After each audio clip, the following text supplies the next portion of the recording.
Hallo, baie welkom by nog 'n sessie van Padkos. Dankie vir die voorreg dat ons weer saam met julle in jou huis kan kuier. Vandag wil ek gesels oor Jesus die Goeie Herder. In Lukas hoofstuk 15 vers 4 sê Jesus die volgende woorde: Wat 'n man onder julle sou 100 skaap gehad het en een raak verlore, dat hy nie die 99 wat hy reeds het in die woestyn los met 'n ander herder wat hulle oppas nie, en dat hy hierdie ander skaap agterna sit, totdat hy hom vind. Die geheim is, totdat hy hom vind. Moet wie het Jesus gesels nou? Wel, die vorige 2 verse van Lukas 15 sê, dat die skrifgeleerdes en die fariseërs het gemurmureer. Hoekom? Want Jesus het vriende gemaak met sondaars, en by hulle aan huis gaan sit en eet. En die skrif sê, dat hulle was ontsteek, hulle was kwaad, omdat Jesus sondaars ontvang het, en by hulle tuis gegaan het, om saam met hulle te eet. Ek het jou gesê dat Jesus sê, totdat hy dit gekry het. Die Bybel sê in vers 5, dat toe Jesus, wat hierdie man in die verhaal is, toe hy die skaap vind, toe tel hy die skaap op, en sit hom op sy skouers, en loop so met hom, terug na die kudde toe. Ek wil hier met julle mooi verstaan, hy herinner nie die skaap aan wat hy verkeerd gedoen het nie. Hy skel nie die skaap uit, omdat hy homself verlore gevind het nie. Hy sê nie vir hom, dit het my baie moeite gemaak, om julle agterna te sit. Hy sê niks van dit. Wat doen hy? Hy tel die skaap op, en plaas hom op sy skouers. Wat is dit? Wat spreek dit vir my en jou? Hy sit jou in jou swakheid op sy skouers van sy krag. Hy sit jou dat jou mond naby sy oor is, dat jy kan fluister in jou swakheid en sê, Here, ek is jammer. Sy mond is ook naby jou oor, waar hy kan jou oor en oor herinner, ek het jou nooit verlaat of begewe nie.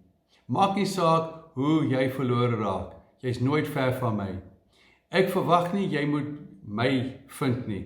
Ek sal die inisiatief neem om jou te vind, en nou dra ek jou op my skouers. Ek dra jou bo al die gevare, ek dra jou bo al die herinnering van waaroor jy spyt is.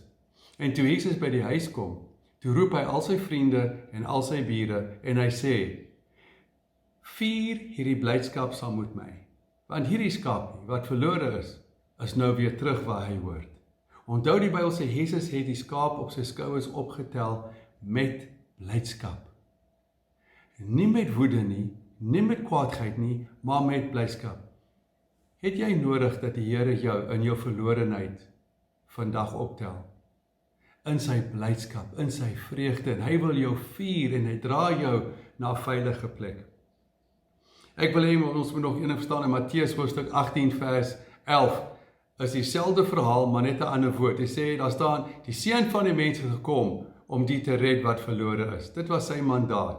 En hy sê weer, daar was 'n man wat 100 skaap gehad, en een het verdwaal. En hierdie verhaal, die skaap het verdwaal, en die eerste een, hy was verlore.